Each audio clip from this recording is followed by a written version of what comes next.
Did you just say town? That's what Cal said.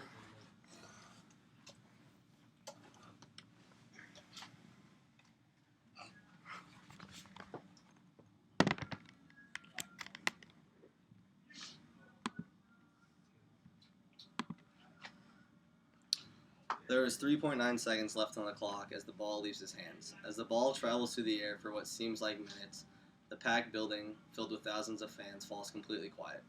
Finally, the ball finds the back of the net. Mario Chalmers for Kansas Jayhawks has just tied the national championship game at 63. The crowd erupts as if the game is being held in Allen Fieldhouse. As Memphis players hang their head in utter disbelief, the Kansas Jayhawks are celebrating, for they know they will go on to win the title. Kansas did go on to win the national championship that night after playing their hearts out on the court.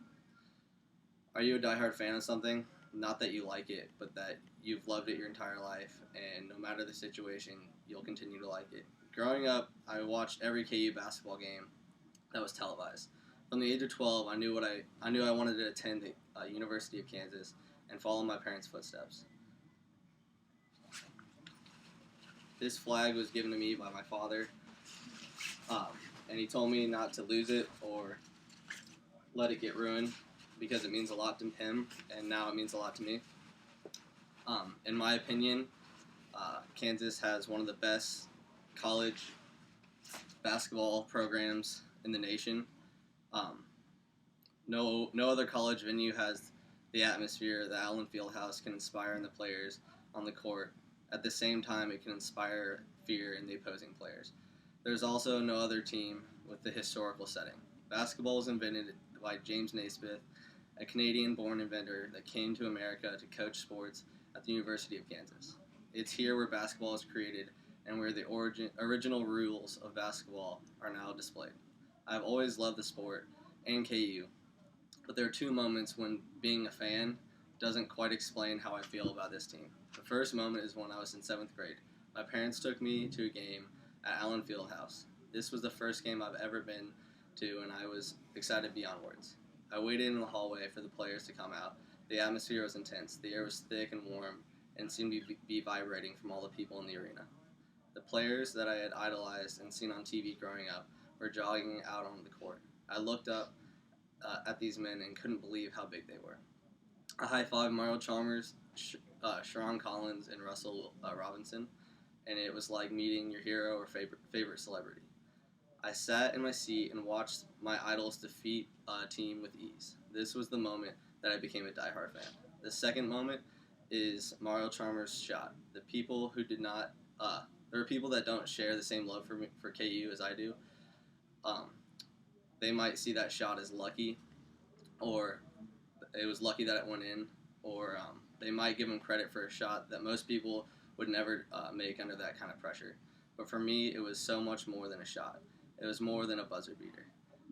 When that shot went in, it was an overwhelming sense of pride and honor. Thousands of fans' passion and a decade of history went into that shot. And when it went in, every diehard fan felt on top of the world. There was no way we were going to lose when our entire team was on top of the world and the opposing players were hanging their head. I was at my uncle's house when I watched the shot go in. My uncle was having a watch party in his basement with about 30 people all talking and cheering. I couldn't focus on the game with the noise and commotion, so I went upstairs to watch on a smaller TV by myself, where I could focus on the game. I remember Derrick Rose was at the free throw line with a chance to make it a 4-point game.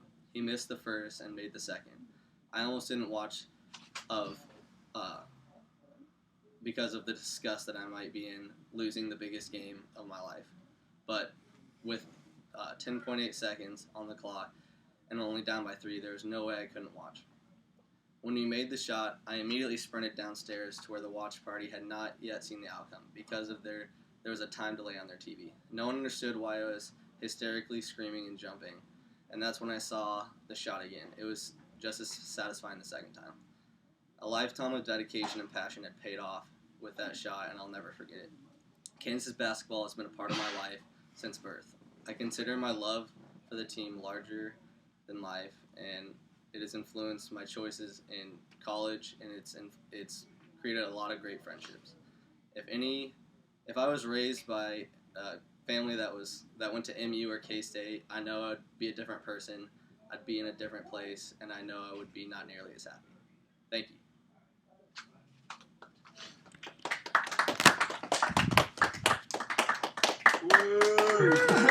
Tommy! Thanks, guys.